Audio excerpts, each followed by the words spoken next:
this matchup. Going bears is one thing, but there are a lot of different things you could the elf can do for a second hero. He can go Beastmaster, he can go Keeper of the Grove, he can go Panda. He could stay with a solo Demon Hunter for a while and get much faster bears, but he chooses Panda. What Panda means really is that he can't pressure very well, especially with only 4 archers. Panda's great, don't get me wrong, he's a really great hero. Breath of Fire is a strong spell. It rips up raiders at level 2. But it needs to be level 3 to get level 2, so that automatically means he's going to be doing some creeping. Right now he's pushing, and the reason for that is because he knows what the Orc's doing, and he's exploiting that. He knows what the Orc's doing because there's only so much the Orc can creep with that hero, and he needs to be creeping. When you go Shadow Hunter and when you're Burst, Hex is great because it's an instant spell. It's instantly useful, unlike Shockwave, which is kind of useless. But he needs to be creeping, so the elf knows he's creeping, and the elf comes in to harass. Anyways, looking at the game, St0p grabbed a grunt kill there. Not much Focus could have done. He was a little careless with it. Here Focus does something really neat. The Demon Hunter comes in, and he wants to be really careful to get this kill because the Demon Hunter is nearby. So he fakes this around on the Demon Hunter and then surrounds the creep, or semi-surrounds the creep, and then kills it. Then he transfers the Boots of Speed to the Shadow Hunter to try and save him. To me, that's really a glitzy move on Focus's part. He's probably going to die anyway with a mana burn, and the result of doing that is that his Demon Hunter now doesn't have Boots of Speed, so he doesn't get as many kills here as he would when he's chasing the army. And then you'll notice the Demon Hunter chased down that Grunt. When a Demon Hunter has Boots of Speed and the Grunt's less than 200 HP, it's going to die. And if the Demon Hunter is level 2, then your burrows are pretty useless because Demon Hunter has evasion. Anyway, St0p just missing the surround there with Ensnare and that with the Grunt moving over, and he doesn't get the kill on the Panda. But what he does then is re-surround the Demon Hunter, really great 4-unit surround there, and he gets staffed out. Really key when you're going bears. In any matchup, really, for elf, I think you should have the staff because it's so great for 150 gold. But it's especially key with bears since they're high HP and they're expensive, and saving 1 bear even is for the staff makes it worthwhile. And here he already saved a level 2 hero, so you see it's pretty useful. Shop timing, that's something that's pretty key and I haven't spoken about. For the elf, the shop's really not useful in tier 1. I mean, you get Clarities, Dust, and Moonstones, and most elves just don't need it at tier 1. They have Moonwells, they don't, there's no real need for it, but you do want to build it before you get to tier 2, so that it is ready at tier 2, because tier 2 is that's the point where the Orc does his pressuring, or the elf does the elf's pressuring. And if the Orc beats you to your base, and you don't have the shop, he can take out your buildings really easily. And if he's towering you and you don't have a shop up, you're in trouble. The shop gives you health potions, which help stop the tower, which help you save moon juice. Anyways, creeping here. St0p, this is a great little elf move, and actually any race can do it, and every race should do it. Creep luring. He lures the creeps so that the back of St0p's army is to his base. He lures them out of their little shop camp. And that way, when the Orc comes into jack, he doesn't jack him at the camp, he jacks the creeps, really. He keeps the creeps between him and the Orc army, instead of being between the creeps and the Orc army, which is obviously pretty important, because he was jacked there, but he didn't lose anything, and now he can successfully creep it.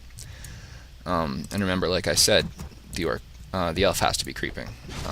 Level 1 Breath of Fire is not as good as level 1 Hex, and before he has bears, before he gets Master Training, that's when he wants to be doing his best to get higher level heroes.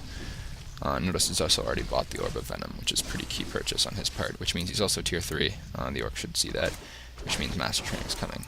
Why was Focus being aggressive there? Because the Orc timing is, once you have the bears out, you want to hit just before you think the elf is tier 3, because that means you're hitting him just before he has Master Training, and if you attack his base, or if you get a creep jack before he has Master Training, you can take out the bears.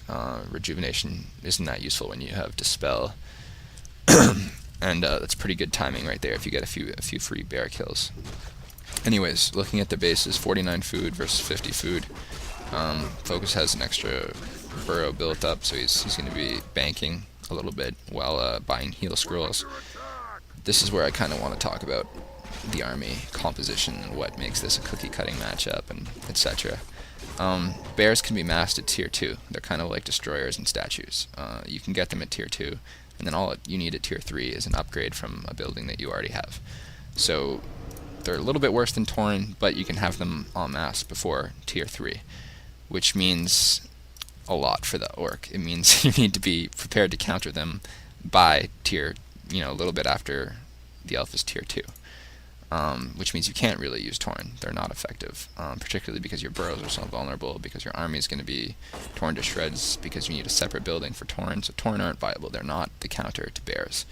The cookie cutting counter is what Focus is doing right now, which is grunts, which have 800 HP with the upgrade. Upgraded grunts, so they have an armor upgrade. A few Kodos, 1 or 2, 3, if they have more bears, for Devour.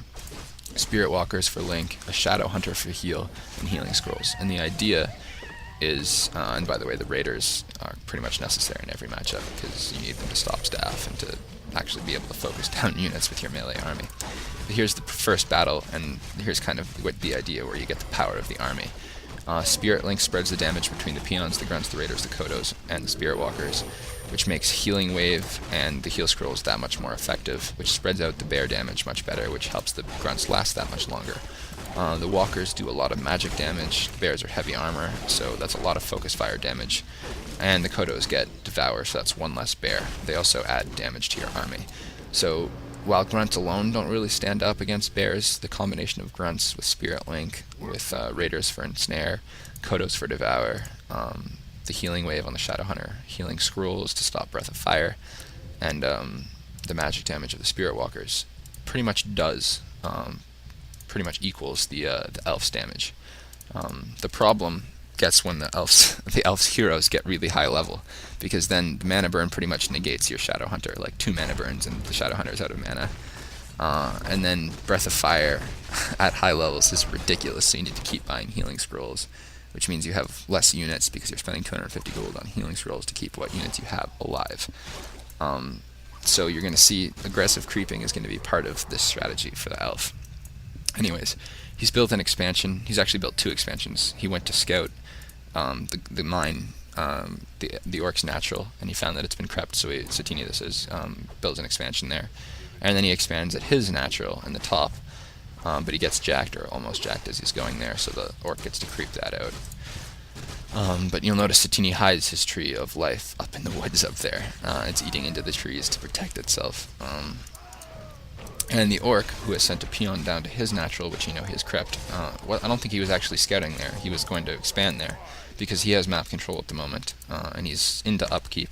So this is pretty much the time for the orc to expand. You have map control, so you know that the elf shouldn't be leaving his base and fighting you, because you're going to win that fight.